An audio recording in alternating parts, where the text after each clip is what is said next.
Okay, welcome to Ep.4 of the Wolfpack Podcast. This has been long awaited. We've been talking about this for quite a while, so I'm really excited to say welcome to the show, the one and only Jonny Skinner. Hello. Just want to start off with your Instagram name. Yes. So tell us about, you're on Instagram as Rockstar Dad.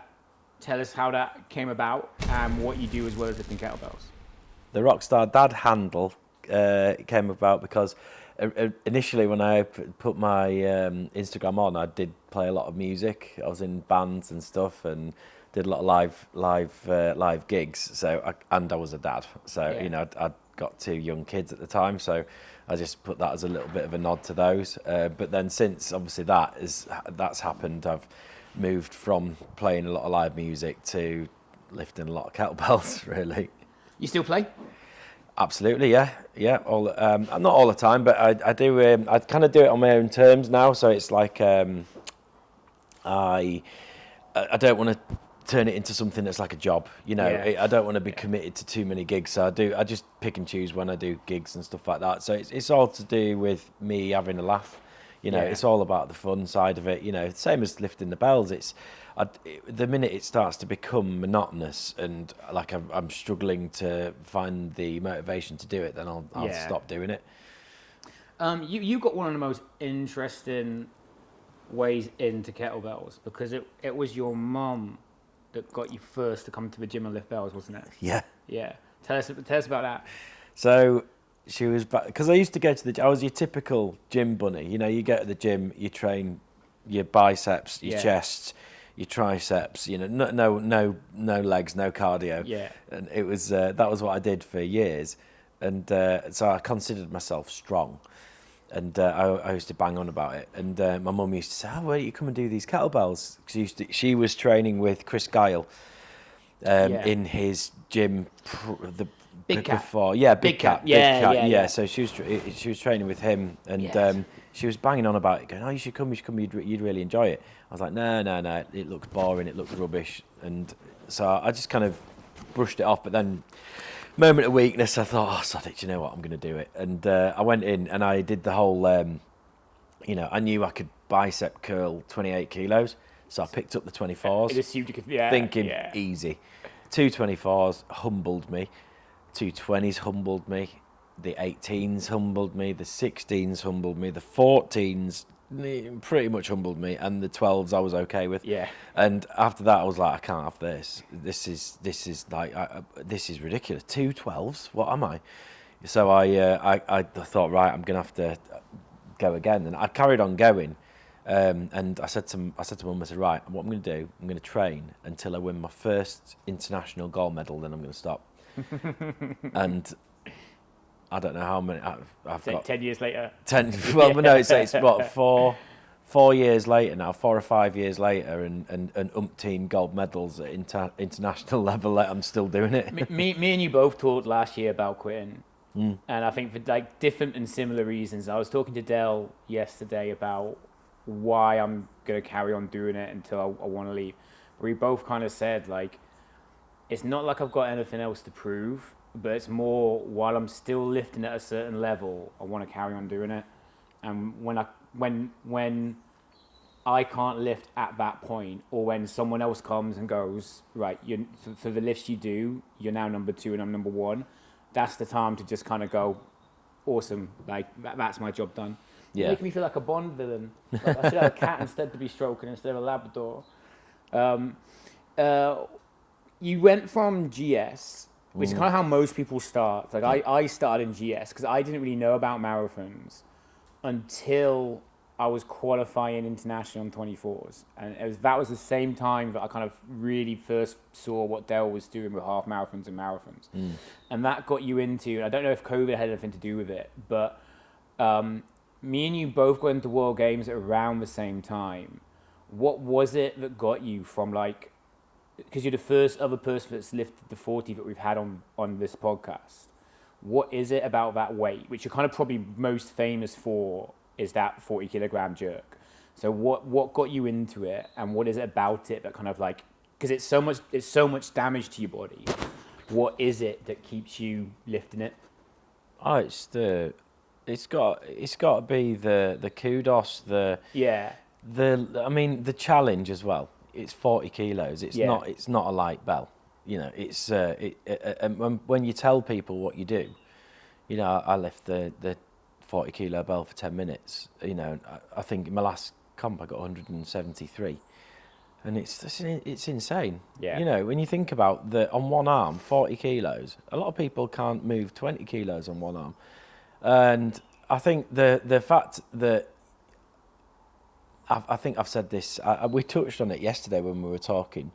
The GS side for me, the mobility in my shoulders isn't great for double bells.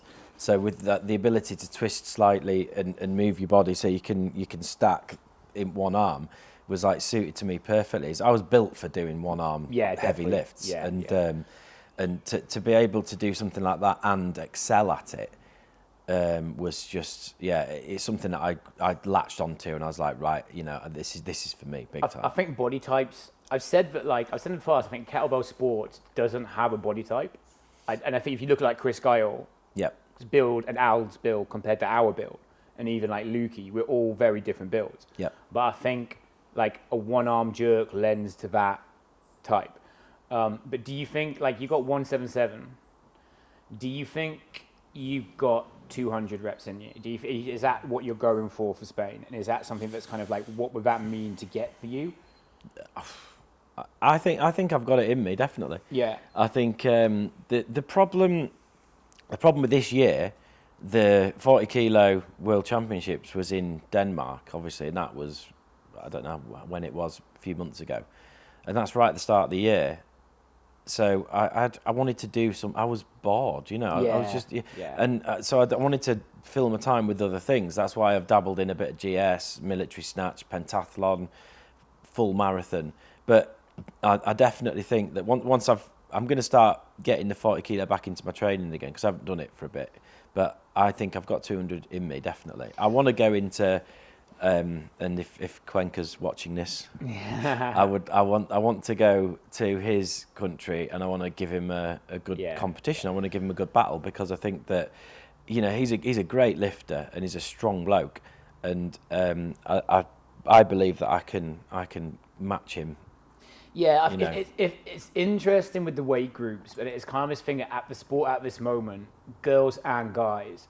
There's so few people that can lift that weight, like the 40 or the 28, that it's hard. You don't always get competition. It's like you and Miguel had probably some of the most exciting matchups that really brought the sport, and it really brought that lift into like a lot of attention. And there's something about the respect. Like I felt like I let Andreas down a bit, that I couldn't give him that fight in Denmark because my hands were just gone. Yeah. And that's one of my biggest, move my camera here, because you're just being a little apprentice, aren't you? It's one of my biggest motivations for like coming back next year is when you've got that much respect for the guy you're up against. Yeah. You want to make sure you've got like a really good fight. Totally. If he was 10 kilograms lighter, or if you were like naturally 10 kilograms heavier, it would be such a good pair, it'd be such a good matchup. But it'd be nice to see like you two have like that one last time to go head for head, because he never talks about how many years he's got left, but his body must be as battered as our bodies are. Like I don't know how Lukey's managed to. He's started training for Penn, and he's kept up his half snatch, and you can see like yesterday like, how much he's put into it. Yeah. I had to take a break from it. My muscles were just done, and I've got other goals like you said, like dabbling in GS. Like I've got other extreme challenges with the kettlebells that I want to do. Like I like that 2-hour lift, and I really want, like you did the hour yesterday, which we want to talk about a little bit, but you did the hour yesterday on a 32, and that puts you in like, again, similar to 10 minutes with the 40, doing an hour to 32 in any of those lifts puts you in that top tier. It's so much like pain survival to get through for that duration. Totally, yeah. That's something that's really important to me to tick off that bucket list, is doing half snatch for an hour to 32. You got 666 on jerk? Yeah. Only a rock star would do that. What do you think going into it in Belgium in November? What's in your target, and what's in your eye line for 32 for an hour for jerk? 750, 800. Yeah. I think 750's in my. I think I could do 750 now. Yeah. I think yesterday I was really tentative at the start of the set, so I was chatting a bit during the set because I was going quite slowly. Yeah. I'd not done an hour on the 32 before yesterday, so I knew I could go a bit faster if I wanted to. Yeah. I just didn't want to gas out. You know, when you get to the last bit of the set and you've got nothing. Yeah. I didn't want that to happen, so I took it really steady and ended up hitting way more than I thought I would, and comfortably as well. So yeah, 750, 800. Now I reckon maybe even 850. What's going to change in your training for it? Or do you go through how because you coach yourself, don't you? I got Steve Gordon from Two Nova Yeah. does my GS stuff and snatch, but when it comes to the long stuff, I kind of throw that stuff in myself. Yeah. So generally, for the training for yesterday, I did lots of interval. So it was like 3 minutes on the rower, 3 minutes doing single arm jerk for an hour. Yeah. Just on, okay. just no rest, Yeah. just on. You know, so there was that constant CV. Multi-switching on it, or staying on one arm, or multi-switching. yeah.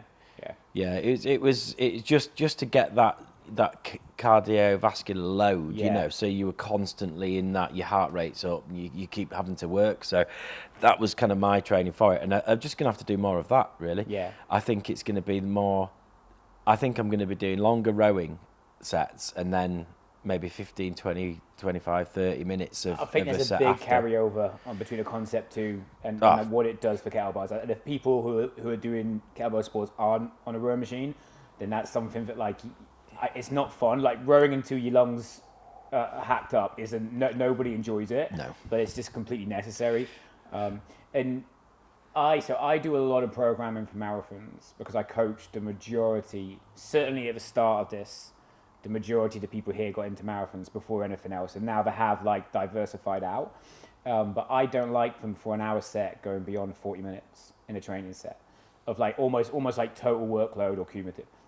So on a long, I kind of do it similar to running.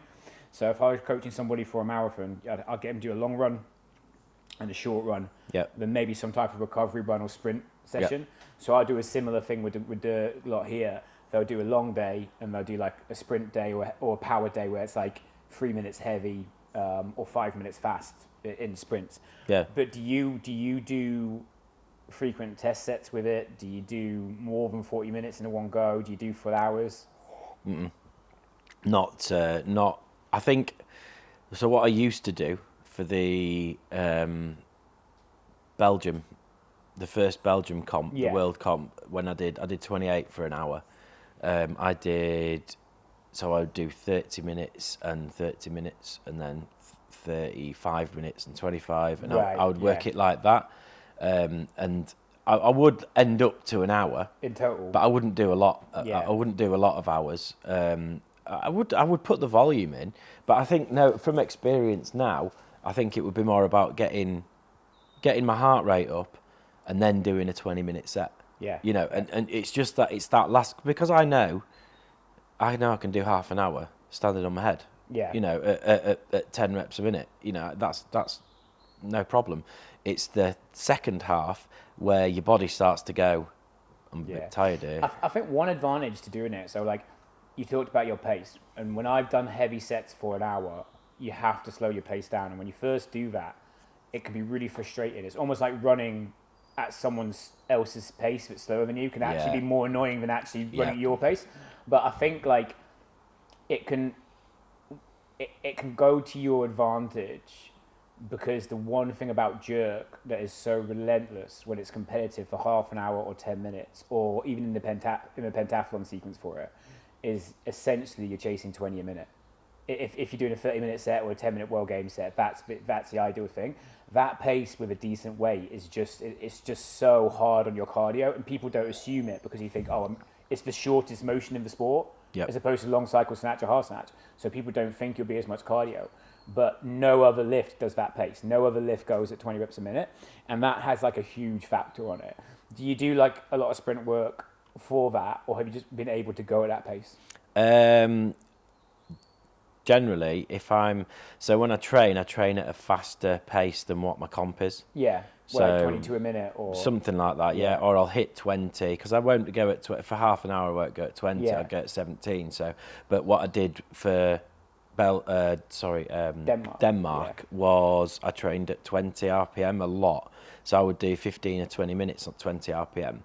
Then in Denmark, I hit 17 quite comfortably. Yeah. So that was I overload in training, go faster, but then bring it back down for the actual comp, which seems to work, to be fair. Cool. One thing that I want to ask you, just because a few people who knew I was going to interview wanted to ask. Maybe it comes from you like singing and being in pubs and clubs environments, but you might be as well known in the community for your lifting as you are almost for like partying afterwards for your lifts. I don't know what you're talking about. What do you think? Like some people have a conception that like if we call ourselves professional athletes, if we're going to call ourselves that, they have this conception that we're in bed by 10 with a green tea. And it's not the case for us lot. Like there's a lot of pressure. These competitions, you need to blow steam off because you are nervous. You are like, you can say you're not, but like you can see with the documentary we put together, when you're looking at the footage, you can see everyone's face at the start of competitions. You can see the tensions there.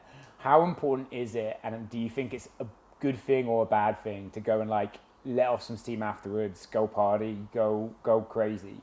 And how much of that is part of the event, or how much of that is just something that we should not do? It's an interesting question because everyone's different. I mean, me personally, I've always loved socializing. I like being with people. I like having a laugh. I've been in bands for years, so I've been in pubs for years, and it's kind of like I grew up going to pubs when I was younger. Family has not a huge history of drinking, but we're good drinkers. The family is good drinkers. It's a northern thing. Like it's a northern thing to be at your local. Like that becomes a family oriented. You go to the pub and you have a laugh. And I mean, I am when it comes to training, I'm strict with my training. I train. I don't like to drink the night before I train, and I train about 5 times a week. Yeah. So that takes out 5 days of drinking. So then on a weekend I'll have a couple of drinks. And again before yesterday I hadn't hadn't gone out for a couple of beers since my holiday, which was about 9 days or 8 days or something. So I'd kept it pretty steady, and then obviously when I'd finished my lifts, I was like, need a beer after that. And you have a couple of beers, you let your hair down, especially at world competitions as well, because the pressure's massive. Yeah, I definitely get that. If you look at the Olympics, they go mental in that village before the games get underway. They go mental at the start of the opening ceremony, and then they have time to get over it before they start competing, and they probably go mental. And you hear snippets of it, so you probably hear 2% of that, like what actually happens at it. Oh God.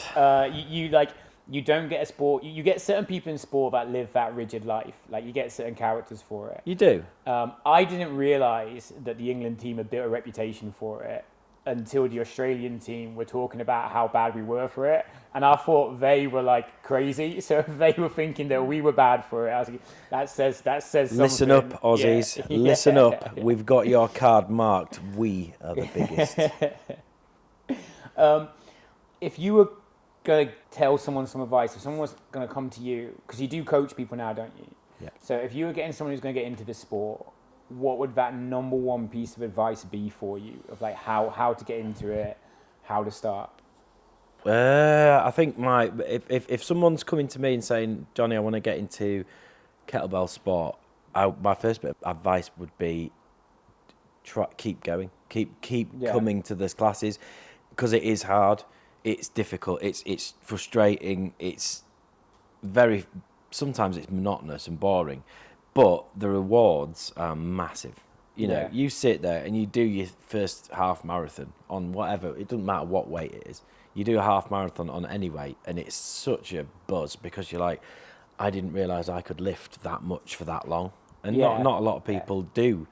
It always strikes me, like when people say kettlebells is boring. We were always talking in the committee and the people at the top of the sport. We're always talking about how do you get people interested in it. And we were saying at the competition, we were saying yesterday, easy. We were saying like, how do you get people to watch it? Because if you're not like, I remember when I was in the Marines, one of the guys in my bed space was a massive Tour de France fan. Yep. And he basically got time off to watch the Tour de France. And he didn't move that, but he sat by his bed watching it. And I was like, to me, that is I'd rather just clean guns for 4 hours straight than watch this.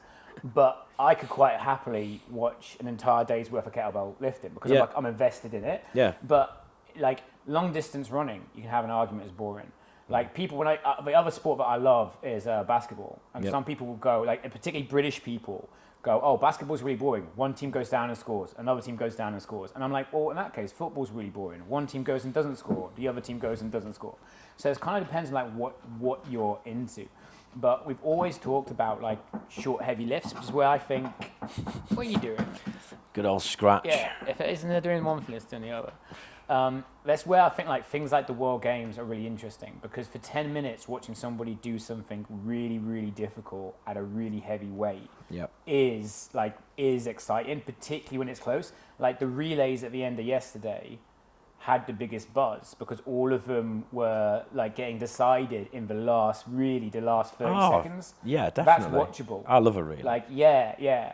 I think that's like one of the best ways to get the sport noticed. Yeah. Because you need something that you can sell, and you need personalities that will sell as well, which is like one thing that you've done pretty well. Like it's good that you need somebody that can lift a heavy weight, that has a certain look, that has a certain like appeal to watching. Where do you think the sport could be in like 3 or 5 years' time? I mean, what we all want is it to be recognised by the Olympic Commission, so it can be put forward for that. Do you? It's I used to say that, and then I watched the breakdancing. And do you not think we don't need it? Do you not think? Have you heard of the Enhanced Games? No. So the Enhanced Games is a company that want to take on the Olympics for head, and what they want to do is they are started on less sports, but they openly encourage maximizing. They call it enhanced for like steroid reasons.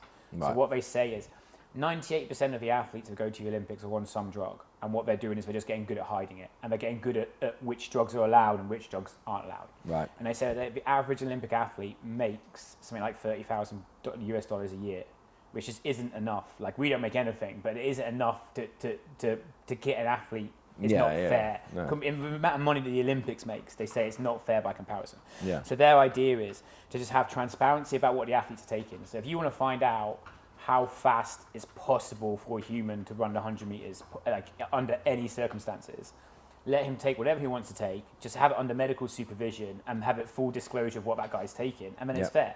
Because the other athletes have a choice to take it or not take it. But at least it's in the open about what that person's on.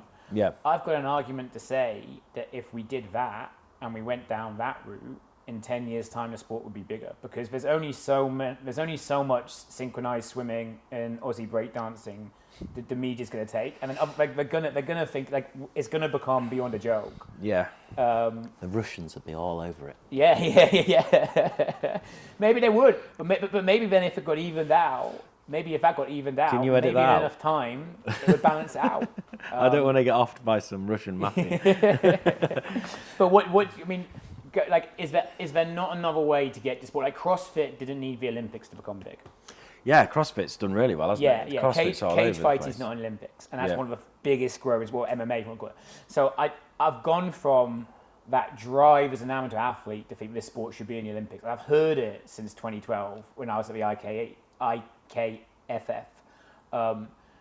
I think we could do it down a different route. I think you can get the world on a TV screen now, and I think if you get someone to put some money into it, sponsorship. Yeah. That's where it's at, isn't it? That's how this sport's going to get to the broader horizons, is getting some money behind it. And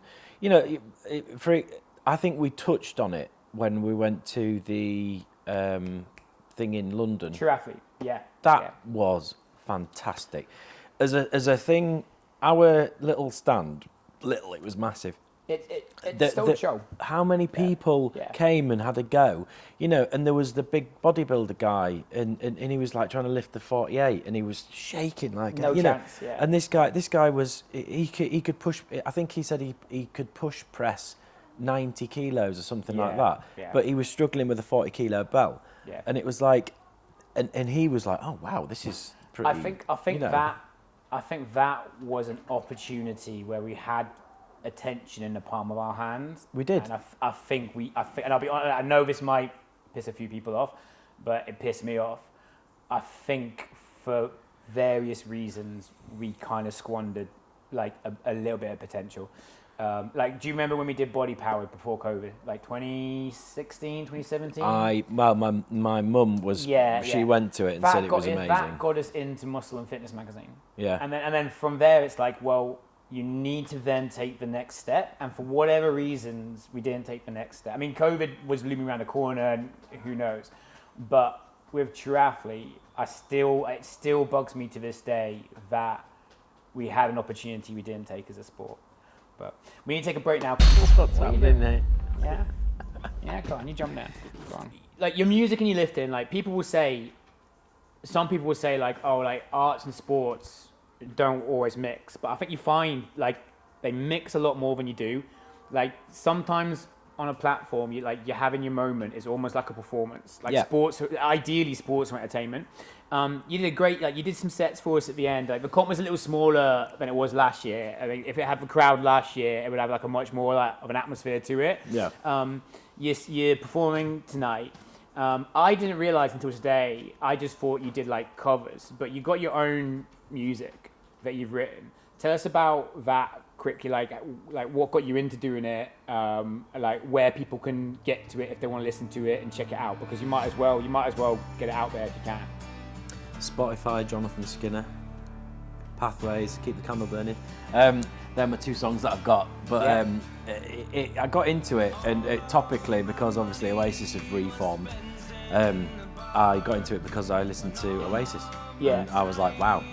Back in the 90s, they were the best band around, and it was just like, wow.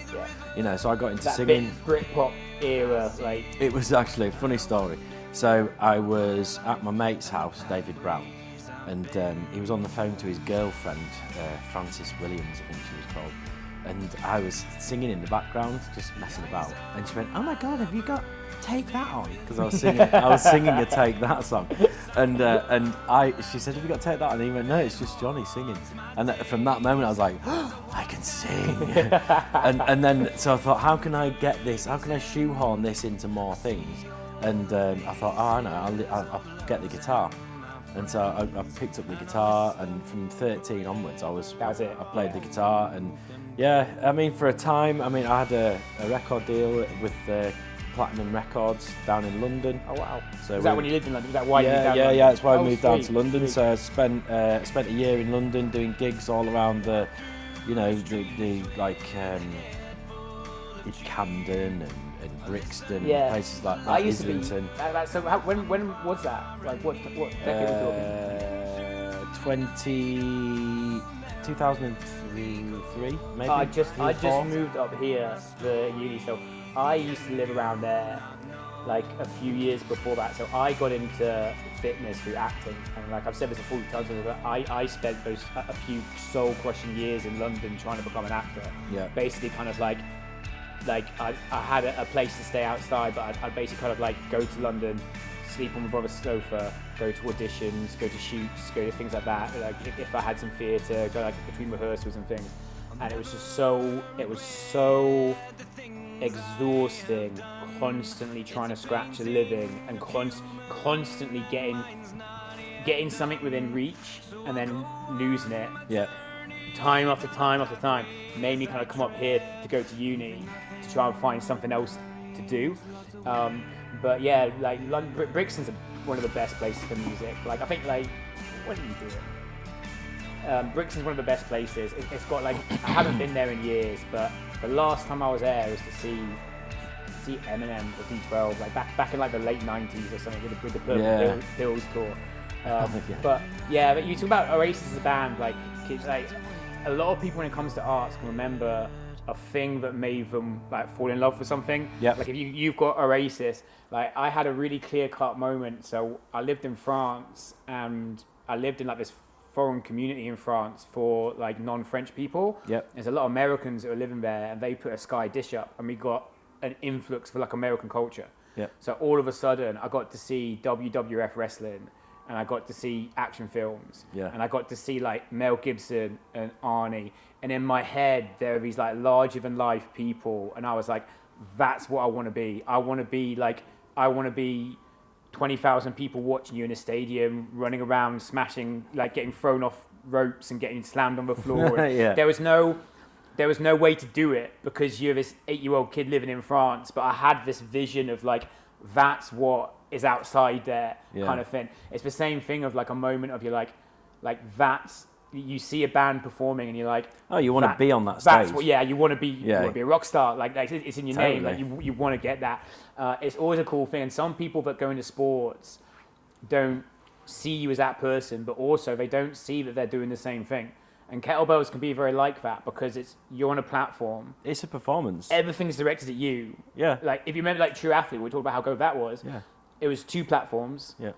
If there was a crowd, there was people watching, and you had your moment. Yeah. And I even say that to the first-time lifters. I say, like, you think half an hour is going to be really, really slow, but you need to make time to enjoy the moment. Totally. Because you're going to put half an hour or 10 minutes will go so quick. It might be a lift, and you might be pushing yourself, but you also are performing in front of a crowd. Yeah. You know, and I interact with the crowd when I'm lifting. Yeah. You know, and I do because I G people up. But you want it because that gets you going. Oh, like, totally. I want the noise. I need the noise. Yeah. I need the shouting and the screaming and the interaction and the, you know, that vibe, that buzz. There's from nothing like crazy. getting that feeling that people are rooting for you when you're dying. There's nothing like getting that feeling to push you on for the last a 10-minute set for the last 2 minutes. Seeing that passion from people watching you.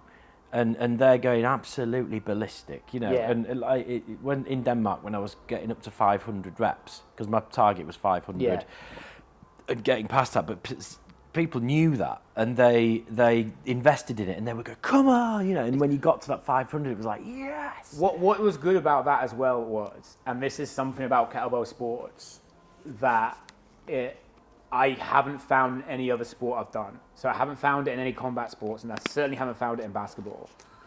People on the other teams, people on the other nations that you make such good friends with, like Jakoben, the whole Danish team, the Australian team, the French team, the Belgian team. Like we talked about Nicole earlier before we were on set. Like you make such good friends, but they're rooting for you as well. And it's not, you do have your England team shouting for you. But you also have the whole community, almost like strongman's the only thing that's close to it, where people just appreciate. If you know how tough that set is, and you know what they're going through, you really have a bond. You really root for it, and you find yourself, like we talked about Jennifer Hittenberg earlier on, you find yourself rooting for her. You find yourself rooting for Kate Williams when you appreciate like how heavy they're lifting. Yeah.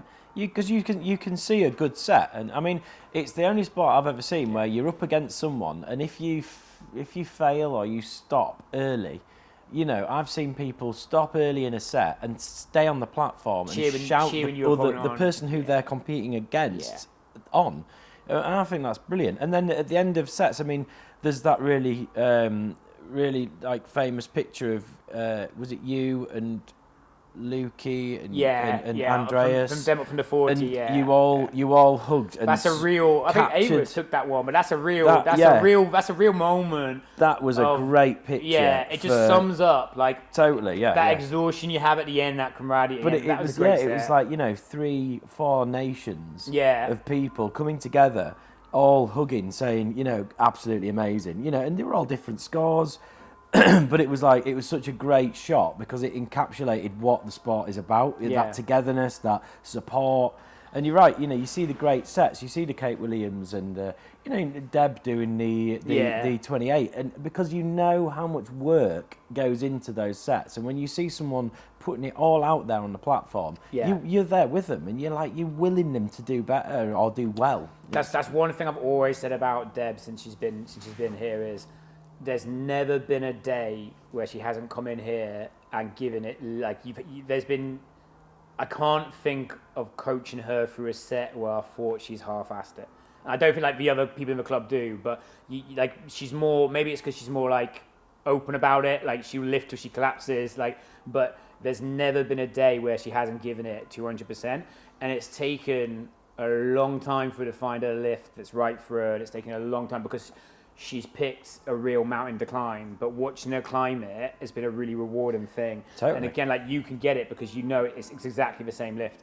And like the 40 kilogram is so heavy for us. 28 kilograms by comparison is such a tough weight. Definitely. You're talking how many girls have actually lifted it so far since the sport began.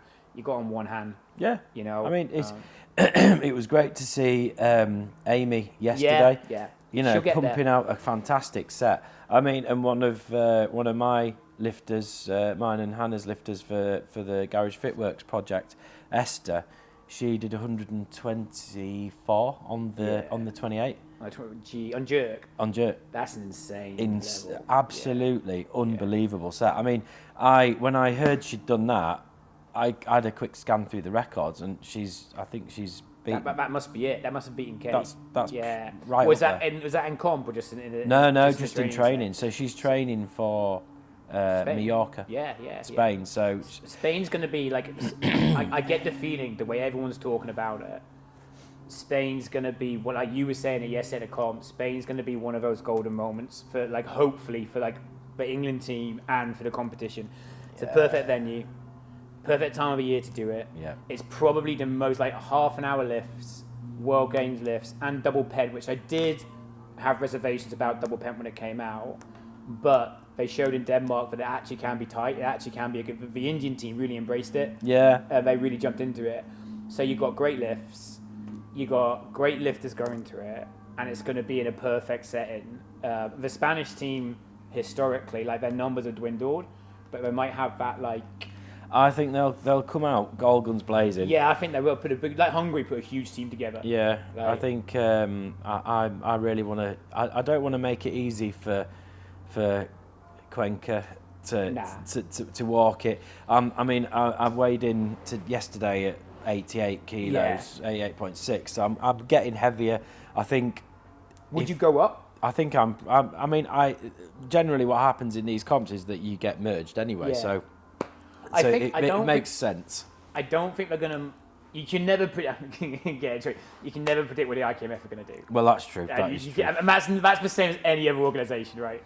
But they said that they won't merge World Games, but he's never gonna come down to your weight. No, I'll have to go up. Have to go. I think I'll go.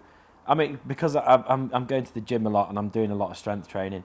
And because do you think it would still be fair? Because if you get up to like 90, you're still going to be 10 kilograms or more. 20. Yeah, exactly. 20. Oh no, 25. I think I'll be below him. Yeah. I mean, I could go for it. The thing is, I've got the engine. I know I just need that little bit extra of something. Yeah. You know, I think he's got the power because he's a big, powerful bloke. But you know.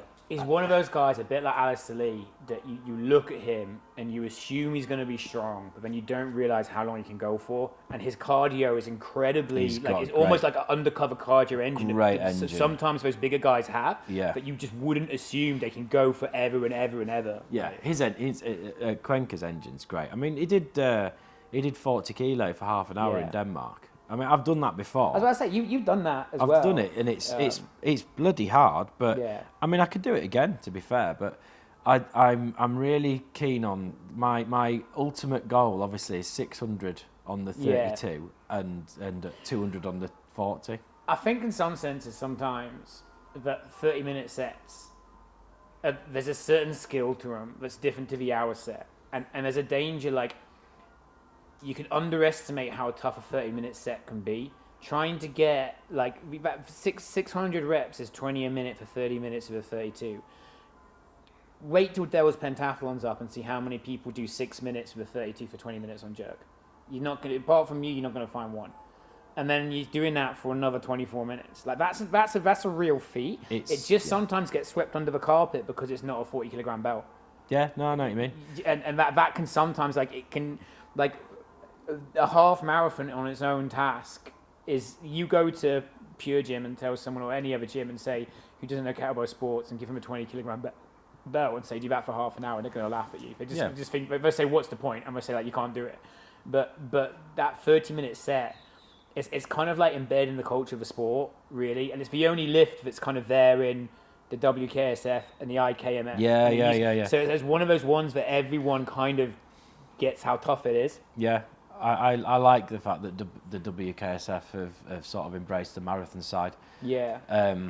But yeah, it's tough. I mean, I did the Pent last year, I think it was, and I did the 20. Yeah. I did 32 kilo for 10 minutes at 20 RPM, and it was. I mean, after the other lifts, it was brutal. Yeah. Absolutely brutal. It's just like relentless. Pent on its own, again, like, it's, people underestimate the fitness because they tell themselves, well, it's only a 6-minute lift. But I go, yeah, but it's a 6-minute lift at pace. Yeah. And now you're trying to compete.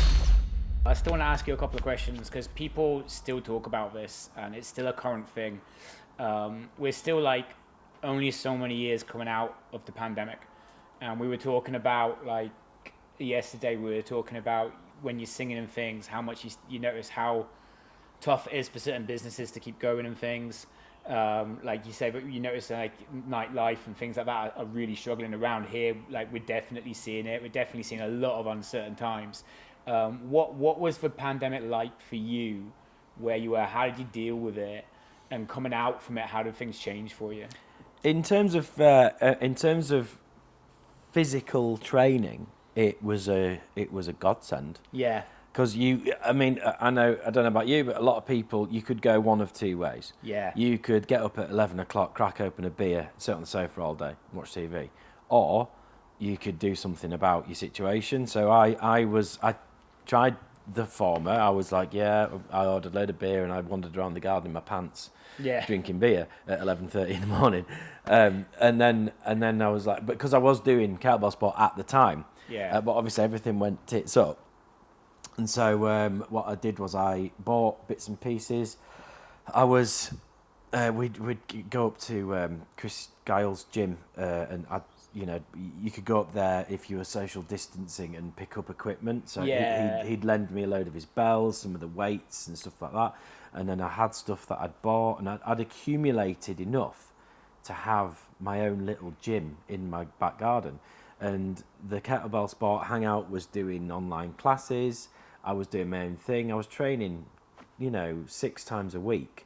Yeah. Just during the pandemic, and my fitness levels went through the roof. See, I couldn't train at home. I couldn't do it. There was always the kids were there. You got things to do. So my thing was, this place was empty. I could come here. Yeah. So I had this place locked down, so I could come here and train. But I definitely the first lockdown. The thing for me that was so weird was, for the first lockdown, my missus had just qualified as a critical care nurse. So she was on double, triple shifts. I was a jobless stay-at-home dad. And it was a real flip of lifestyles. And I really struggled mentally with that the first time round.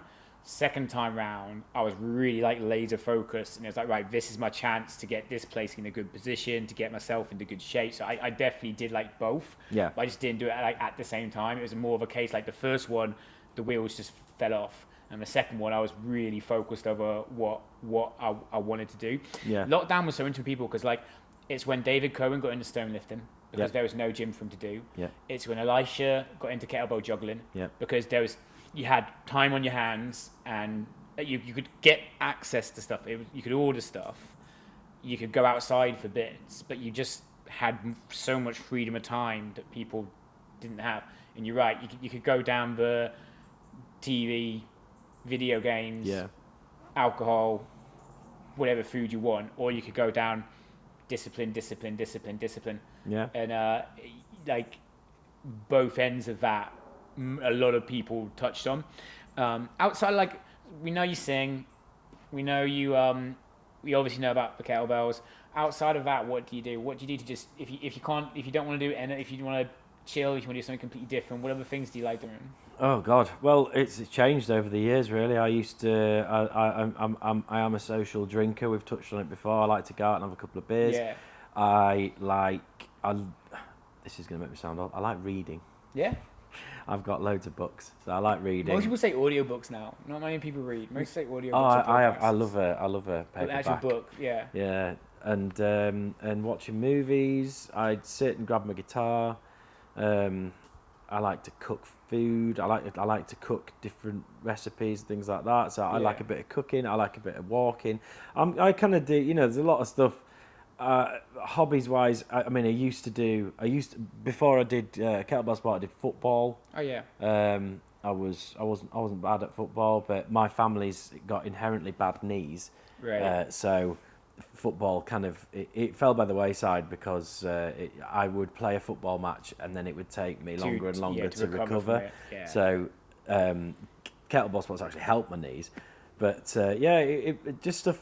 Generally, it's just sort of socialising, seeing my friends, you know, and then sometimes I like just chilling out, bottle of red wine, movie, you know, all types of really sort of boring stuff. Really, no, I think you said it before, like, you know, I've got a bit of a reputation for having a bit of a party after comps. I mean, that is true, but generally, in like my own time, I'm a bit boring. Yeah, I like it. I like so. I spend most of the day talking to people. So outside of here, if you're teaching a health and safety course, that's 3 days of talking about stuff. When you're PTing at the gym all day and doing classes, you're engaging with people all the time. And I love doing it. I've got a passion for doing it. But when I'm at home, sometimes it's nice to just like do nothing. Like you said, like a glass of wine and cook a meal. It makes me sound so old, but like that to me is like that's my de-stress, that's my unwind.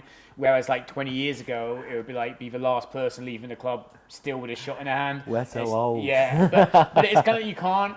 I think you've only got so many years you can keep that stuff up. Like I used to work in security in nightclubs, and I used to see the states people were in, and then I used to get into the same state on my time off. Yeah, and you kind of like.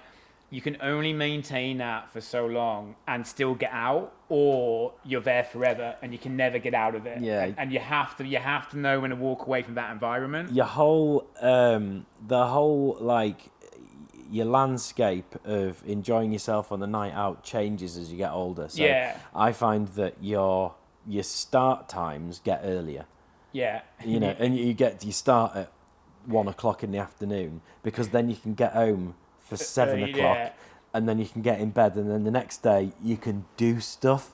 That's my biggest thing. My biggest thing is like you got kids, you got a business, you got days. If you run your business, your days off are really important. Yeah. Like family time's really important.